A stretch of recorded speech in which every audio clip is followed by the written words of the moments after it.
Hello students, welcome back.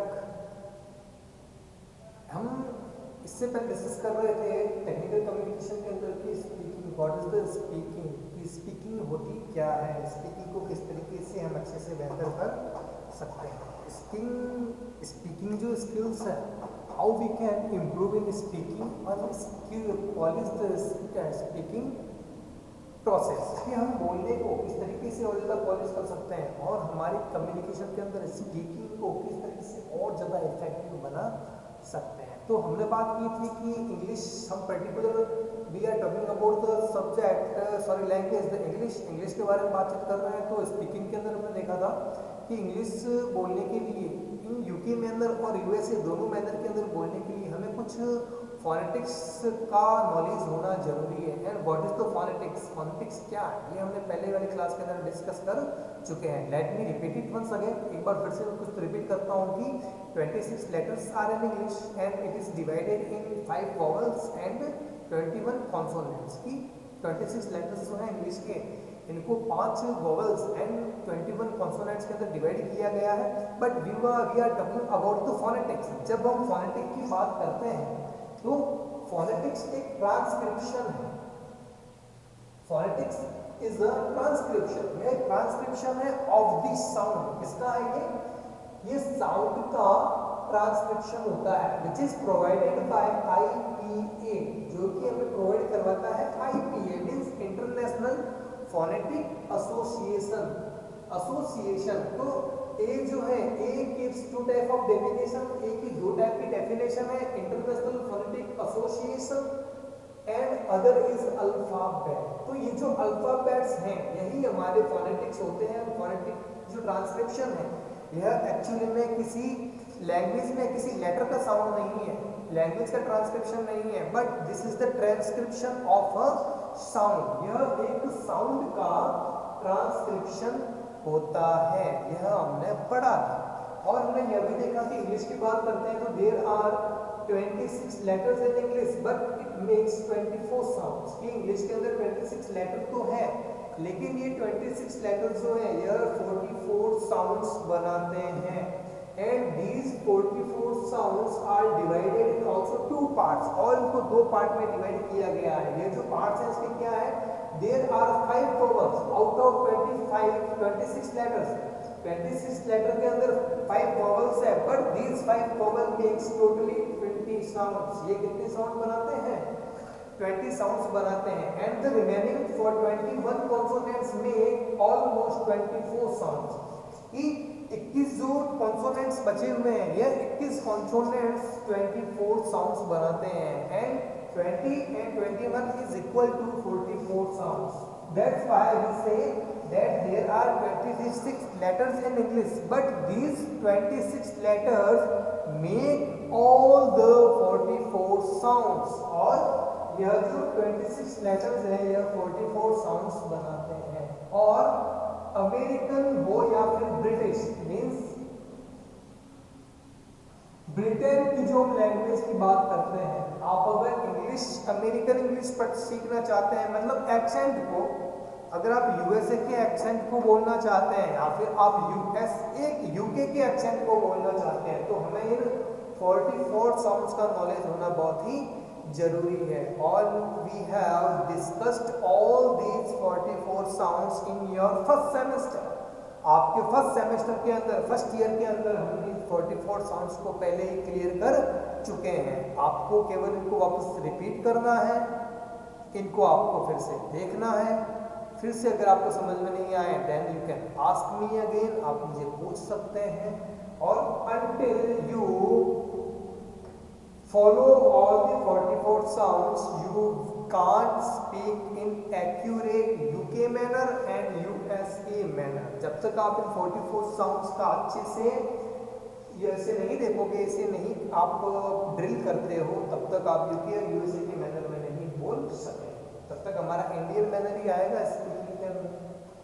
तो हमने ये रिपीट किया था और फिर हमने देखा था कि जो 44 साउंड्स हैं, इन 44 साउंड के साथ साथ में कुछ स्ट्रेसेस भी चलते हैं। तो हमने स्ट्रेस भी देखा था, primary stress and secondary stress करके, जो कि हमें क्या करते हैं, किसी भी वर्ड को कहाँ पर हमें पॉज लेना है, सेंटेंस के अंदर हमें कहाँ पर पॉज लेना है, या फिर एक सेंटेंस के अंदर, एक स्पेलिंग के अंदर हमें कहाँ पर उसको प्रेशर करके, मतलब एयर को ब्लास्ट करते हुए बोलना है। And where we have to release the air smoothly in a spelling और अ सेंटेंस। एक सेंटेंस के अंदर और स्पेलिंग के अंदर एयर को कहाँ पर हमने स्मूथली रेड्यूस करना है, यह हमने देखा। Today we are going further to the next topic. इसी नए टॉपिक का आगे हम बढ़ते हैं, दैट इज इंटोनेशन। देखिए what is the intonation. Intonation होता क्या है? It refers to the pitch variation और द टोन। कि किसी भी सेंटेंस को बोलने के लिए सबसे पहले हमने सीखा कि स्पेलिंग है, और उस स्पेलिंग के अंदर हमने देखा कि कुछ स्ट्रेसेस लक्ष्य हैं, जैसे कि हमने स्पेलिंग लिया था मॉडिफिकेशन। तो यह जो मॉडिफिकेशन था यहाँ की स्टार्टिंग के अंदर तो लगता है secondary stress, because air passes smoothly, यहाँ से जो एयर वह स्मूथली पास होती है, बट नीचे की तरफ हमने देखा था कि यहाँ हम लगाते थे प्राइमरी स्ट्रेस, मतलब यहाँ पर जो हमारा वर्ड था, यहाँ पर जो वर्ड है यह ब्रेक होता है, और ब्रेक होने के बाद में हम थोड़ा सा पॉज लेते हैं, और पॉज लेने के बाद में एयर को ब्लास्ट करते हुए यहाँ से पास करवाते हैं, तब ये बन जाता modification. It is not modification, it's modification. तो यहाँ पर हम पॉज लेते हैं और एयर को यहाँ से ब्लास्ट करते हुए रिलीज करते हैं। तो इसी तरीके से एक सेंटेंस के अंदर भी हमने देखा कि हम इसका यूज कर सकते हैं, तो वो था आई विश आई कुड। तो इस तरीके से हम स्ट्रेसेस का यूज करते थे। आज हम इसको थोड़ा सा और आगे इस नॉलेज को एक्सटेंड करेंगे कि हम जब एक सेंटेंस बोलते हैं तो उस सेंटेंस के अंदर हमारा पिच जो वेरिएशन होता है वो बहुत ही जरूरी है, इंपॉर्टेंट है, to make our communication effective. हमारे स्पीकिंग को इफेक्टिव बनाने के लिए हमें उस पर पिच आना चाहिए और हमारे पास में टोन होना चाहिए। देखिए इसको मैं थोड़ा सा और सिंपल लैंग्वेज में बात करूँ ना, तो टोन बहुत ही इंपॉर्टेंट है आपकी स्पीकिंग के अंदर। स्पीकिंग के अंदर ना कई तरीके की स्पीकिंग होती है, 3 तरह की स्पीकिंग है। फ्लो वाइज में क्या है कि एक तो हाई पिच, इंसान एक स्पीकर जब बोलना स्टार्ट करता है तो वो पहले वर्ड से लगाकर, चाहे वो 15 मिनट स्पीच दे या फिर वो 1 घंटे तक स्पीच दे, हमेशा उसका जो टोन होता है वो सेम रहता है, वो उसी लाइन के ऊपर चलता रहता है, उसी ग्राफ पे चलता रहता है। दूसरा होता है कि लो पिच के ऊपर आपकी बात करता है, मतलब स्टेज पे आता है और धीमे से बोलना स्टार्ट करता है, ऑडियंस उसको प्रॉपर्ली सुन भी नहीं पाती और वह धीमे धीमे बात करता रहता है, और पूरे घंटे में जो भी इसका ड्यूरेशन है तब तक वह धीमे धीमे बोलता है। तो इन दोनों कंडीशन के अंदर आपका जो कम्युनिकेशन है, आपका जो मैसेज है वो इतना पावरफुल नहीं रहता, वो इतना इफेक्टिव नहीं रहता। लेकिन आपकी कम्युनिकेशन को, आपके मैसेज को आपको और ज़्यादा अगर इफेक्टिव बनाना है ताकि लोगों के ऊपर उसका बहुत ज़्यादा भार रहे, तो देखो उसके लिए क्या करना है, हमें टोन करना है। मैंने कहा ना कुछ 3 तरीके के, एक तो है कि हाई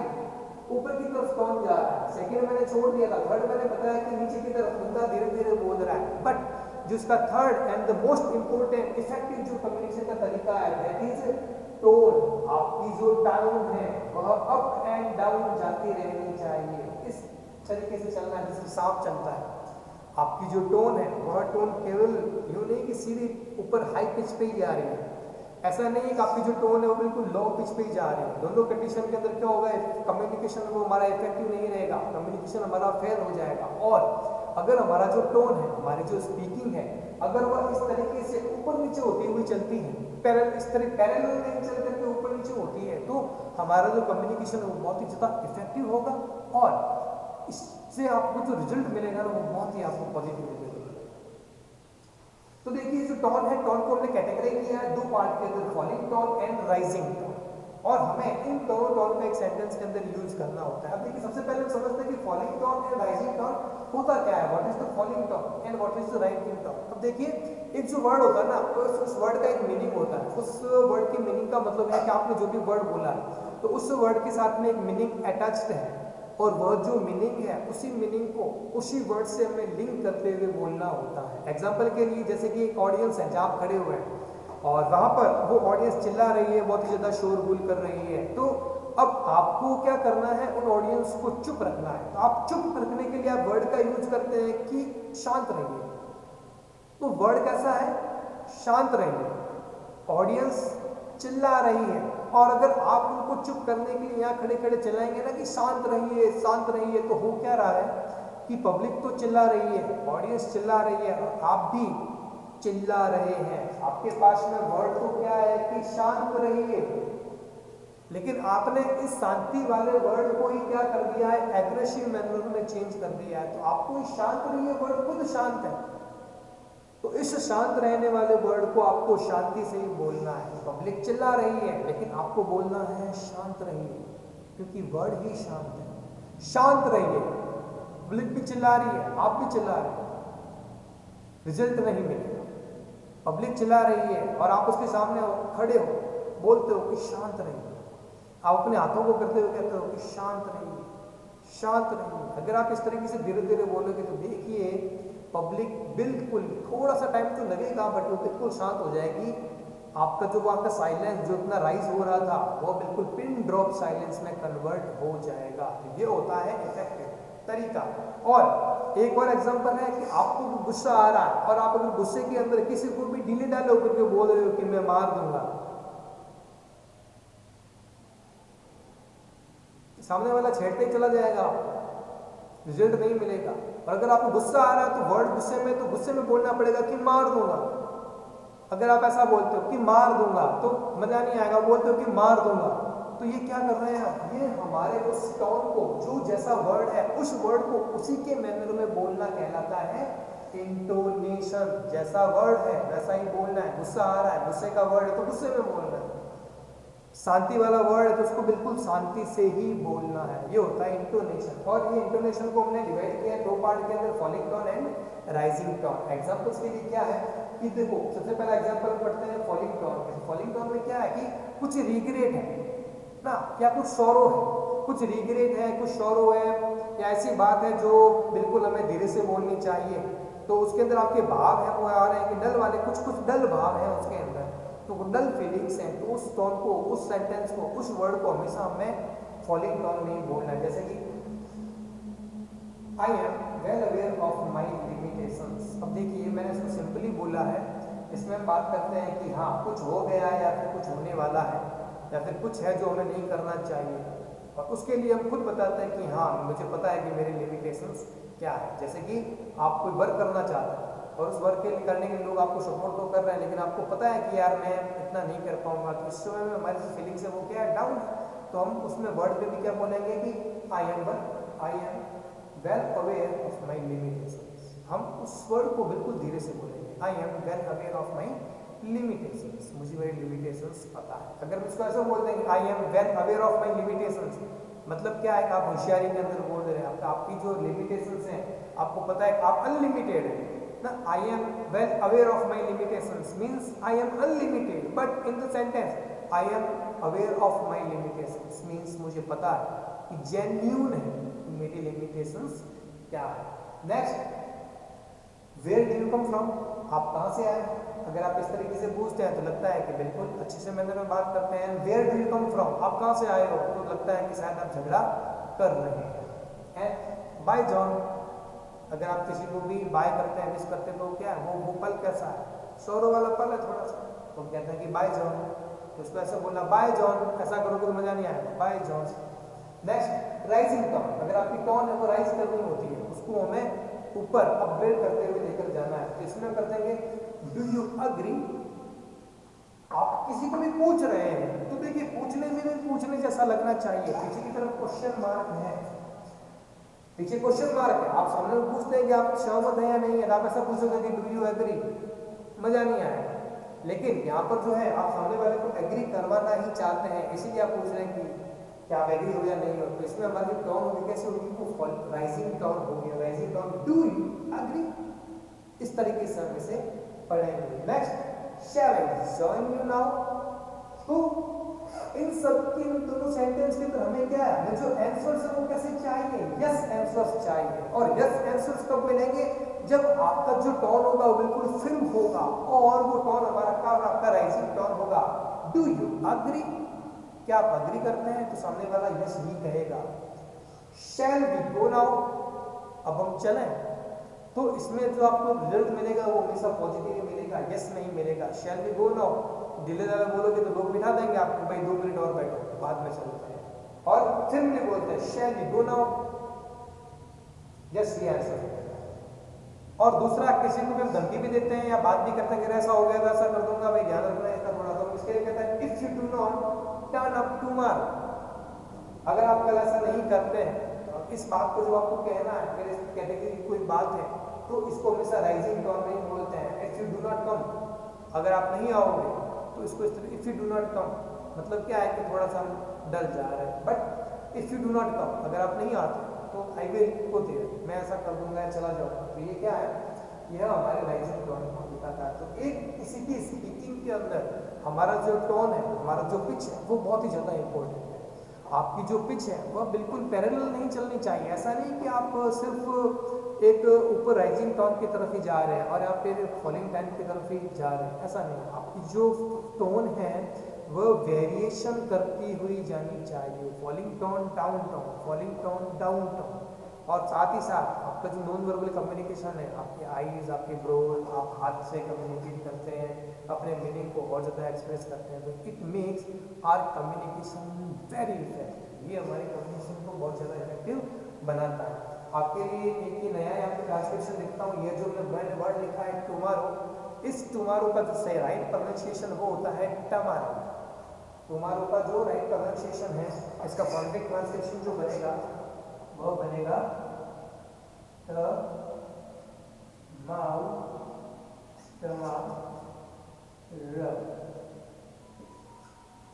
टमाटर की तरह साउंड हो रहा होगा आपको शायद थोड़ा सा, टमाटर। ये इसका फोनेटिक ट्रांसक्रिप्शन है। नेक्स्ट बात करते हैं जो 6th पॉइंट है हमारा स्पीकिंग के अंदर, दैट इज कॉन्फिडेंस। अब देखिए, जब तक कॉन्फिडेंस नहीं होगा ना, तब तक आप जो स्पीकिंग है, चाहे आप कितनी भी राइजिंग टोन बोल रहे हो, फॉलिंग टोन बोल रहे हो, उसका मजा नहीं आएगा। अगर आप कहीं भी खड़े हो, अगर कॉन्फिडेंस नहीं तो आपकी कम्युनिकेशन अच्छे से डिलीवर नहीं होगी, आपका मैसेज जो है वो इफेक्टिवली नहीं जाएगा। तो कॉन्फिडेंस ही सब कुछ है। जब भी आप जो कुछ भी बोल रहे हो, एक बात आप ध्यान रखें, जब कभी भी आप कुछ बोल रहे होते हैं ना, तो उस बोलने के अंदर सामने वाला इंसान केवल आपको ही सुन रहा होता है, उसके अंदर जो वर्ड्स नहीं चलते। अगर आपको इन्फॉर्मेशन देते तो आपको पता है वो इन्फॉर्मेशन क्या है, आप उसे डिलीवर कर रहे हैं और आपको पता है कि हाँ मैं अच्छे से इसमें वर्ड्स का यूज़ कर रहे हूँ, डिलीवर कर रहा हूँ, तो बेफिक्र रहिए, सामने वाला आपको जज नहीं करेगा उस समय। बस इतना ध्यान रखिए, आपका जो मैसेज है वह अच्छे से और क्लियरली डिलीवर होना चाहिए। तो इस तरीके से अपने अंदर कॉन्फिडेंस लाइए। कॉन्फिडेंस के बगैर हमारा कम्युनिकेशन अच्छा नहीं होगा। और साथ ही साथ आपकी जो वॉइस के अंदर क्लैरिटी होनी चाहिए, यह भी इंपॉर्टेंट है। स्पीकिंग के अंदर धुंधलाते हुए बोल रहे हैं, सामने वाले को सुनाई नहीं दे रहा है, इतना धीमे बोल रहे हैं या फिर इतना तेज बोल रहे हैं कि सामने वाले के कानों में वो वर्ड्स चुभ रहे हैं, और या फिर आपकी जो वॉइस है वो बिल्कुल क्लियर नहीं है, आप च को स बोल रहे हैं, स को आप च बोल रहे हैं, या फिर जो एक पर्टिकुलर वर्ड है जो आपको बोलने में बहुत ज़्यादा तकलीफ होती है, तकलाना कहते हैं, स्टमरिंग कहते हैं। तो अगर ऐसा कुछ है तो ड्रिल करिए, प्रैक्टिस करिए, उस कमी को आप बिल्कुल कम कर पाएंगे, कमी को आप हटा पाएंगे अपने अंदर से। जितना आप उसे वर्ड को ड्रिल करेंगे वो उतना ज़्यादा इफेक्टिवली और क्लियरली बाहर निकलेगा। And next that is fluency. आपके अंदर, आपकी स्पीकिंग के अंदर फ्लुएंसी होनी चाहिए। देखिए, फ्लुएंसी का मतलब हम बहुत ही गलत निकालते हैं कि हम कहते हैं कि he is fluent in English. तो फ्लुएंसी का मतलब ये नहीं है कि एक इंसान जिसने फर्स्ट वर्ड से लगाकर लास्ट वर्ड तक वो लैंग्वेज तो बोली, लेकिन वह लैंग्वेज स्पीड में बोलना, यह फ्लुएंसी का मतलब नहीं होता। फ्लुएंसी का मतलब अगर आप स्पीड से लगाते हैं तो वो बहुत ही गलत है। स्पीड मतलब नहीं है फ्लुएंसी का। हाँ, he speaks English very fast, वो बहुत ही फास्ट बोलता है, कहता ना बिल्कुल फास्ट बोल रहे, गोलियां चल रही है, तो ये क्या है? फिर कहता है कि हाँ ये फ्लुएंट बोल रहा है। तो फ्लुएंट का मतलब स्पीड से नहीं है। अगर एक इंसान ने उस लैंग्वेज को, मैसेज को डिलीवर किया, स्पीच की, और बिल्कुल उसने स्पीडली की, वर्ड्स के बाद वर्ड्स, जैसे कि कोई मशीन गन चल रही हो, तो वो समझ में नहीं आएगा सामने वाले को। जरूरी नहीं कि हर बंदा उसको अच्छे से डिकोड कर पाए या फिर प्रॉपर्ली उसे सुन पाए, ऐसा नहीं है। तो फ्लुएंसी का मतलब स्पीड में ही होकर के, फ्लुएंसी का मतलब होता है कि टॉप टू एंड, स्टार्टिंग से लगाकर एंड तक वो बिल्कुल अपने मैसेज को अच्छे से डिलीवर कर रहा है, टू द पॉइंट डिलीवर कर रहा है और उस लैंग्वेज में ही डिलीवर कर रहा है जो कि सामने वाले इंसान को अच्छे से समझ में आ रही है, अच्छे से सुनाई भी दे रही है। तो फ्लुएंसी का मतलब ये होता है। तो स्पीकिंग के अंदर ये सारी चीज़ें इंपॉर्टेंट है। इससे पहले हमने जो बात की इंग्लिश के बारे में, तो उसके फोनेटिक्स है, उसे आप पढ़िए। फिर उसके अंदर स्ट्रेस किस तरीके से यूज होता है ये हमने बात की है। फिर हमने बात की इंटोनेशन, एक जो पिच है हमारा ऊपर नीचे होना चाहिए, जो टोन है हमारी हमेशा रिदमिक होनी चाहिए। ऐसा नहीं कि एक टोन के अंदर चलते जा रहे, नहीं। और एक दूसरा की वर्ड जैसा है उस वर्ड को वैसे ही बोलना है। गुस्से वाला वर्ड तो गुस्से में बोलना है, और अगर कुछ प्यार वाला वर्ड तो उसको बिल्कुल प्यार में ही बोलना है।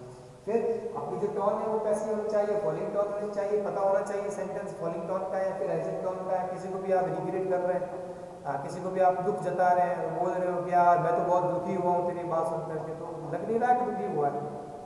और हम अगर यूँ बोलते हैं कि यार आपसे मिलकर मुझे बहुत खुशी हुई है, तो चेहरे से पता चल रहा है कि आपको खुशी हुई कि नहीं हुई है। तो जो जैसा है उस वर्ड को वैसा ही बोलना है। Next that is confidence. अपने अंदर कॉन्फिडेंस पैदा करिए। कॉन्फिडेंस ऐसा एक चीज़ है जो आप खुद ही अपने अंदर जगा सकते हैं, दूसरा इंसान आपको के अंदर कॉन्फिडेंस नहीं जगा सकता।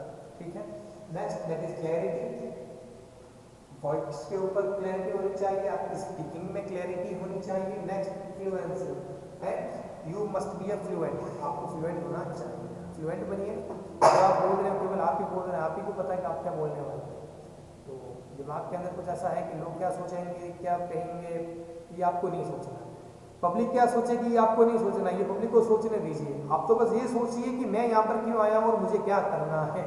आपको केवल इसके ऊपर फोकस करना है, आपको यही सोचना है। पब्लिक क्या सोचेगी, क्या इम्पैक्ट पड़ेगा, क्या रिजल्ट आएगा, क्या होगा, ये उनका है, ये मैटर उनके पास में रहने दीजिए, उनको याद करने दीजिए। आप केवल खुद के ऊपर फोकस करिए, खुद कॉन्फिडेंस रहिए, क्लैरिटी रखिए, फ्लुएंसी रखिए, और जिस लैंग्वेज में आप कम्युनिकेशन करते हैं उसका अच्छे से नॉलेज लीजिए। स्किल हो जाएंगे आप, and you will have a bright future definitely. और आपको फ्यूचर है वो बहुत ही ज़्यादा होगा, ब्राइट होगा। Thank you very much, see you in the next class, stay blessed, take care.